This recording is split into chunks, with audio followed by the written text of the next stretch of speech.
Welcome to Marketplace Africa. We cover the biggest economic trends impacting the continent. I'm Zain Asher. This week we are here to tempt your sweet tooth. If you take a look at global sugar production, you can actually see that it stayed somewhat steady over the past several years. But as health concerns have been rising, alternative sweeteners are making a move to take over the market. And this plant has really proven it has potential.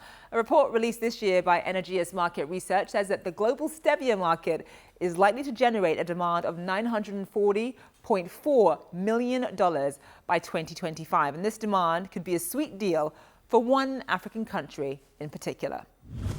In the northern province of Rwanda, among the rolling hills of the Rulindo district, is the country's first stevia farm. Stevia, it's a plant, which is it's a natural sweetener being used for all the last decades from South America.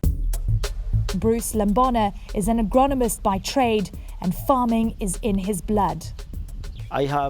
My family have a farm where I've been doing different farming since I'm 16. Then a new challenge came up, a new crop.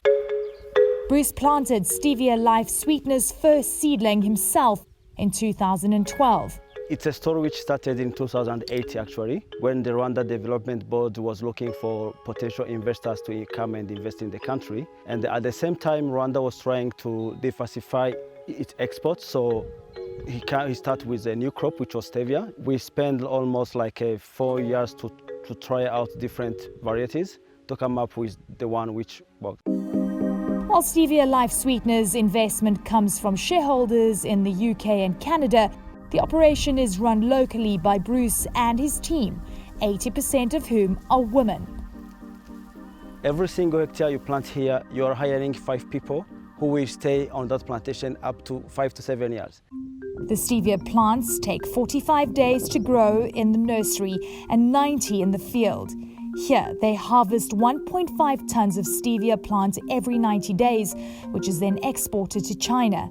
China have, like say, 95% of the extraction facilities in the world, which is making it the main market for the stevia dry leaves.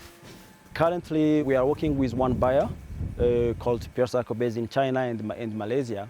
But stevia is an emerging market. Now India, Japan, USA, and part of Europe, they are joining on that journey. So the market keeps expanding. The demand for stevia is being driven by consumers who are opting for natural sweeteners over sugar. The stevia plant belongs to the sunflower family, and while it can be grown on a variety of soil types, it thrives in warmer climates like Rwanda, which is among a handful of countries in Africa currently producing the crop. It is only Kenya and Zambia. Even Ghana is trying it. So Rwanda was the third country for the production after Kenya and Zambia. According to the National Agriculture Export Development Board, Rwanda is currently exporting $500,000 worth of raw stevia per year, at $2.50 to $3 a kilo. If you have 1,000 hectares, for example, full of production of stevia, and then we have the processing unit here, we can go up to about $50 million a year if we have the value addition plant. They believe the market is only going to keep growing. Stevia is going to grow quickly at the pace of 18.5% per year, meaning that by 2024, it will be generating about 1.2 billion USD per year. So, meaning that you can see the market is very big, is growing, associated with the health benefits behind of it. All right, time for a quick break here on Marketplace Africa. When we come back, how a company that started during the Texas oil boom of the early 20th century made its way into Africa.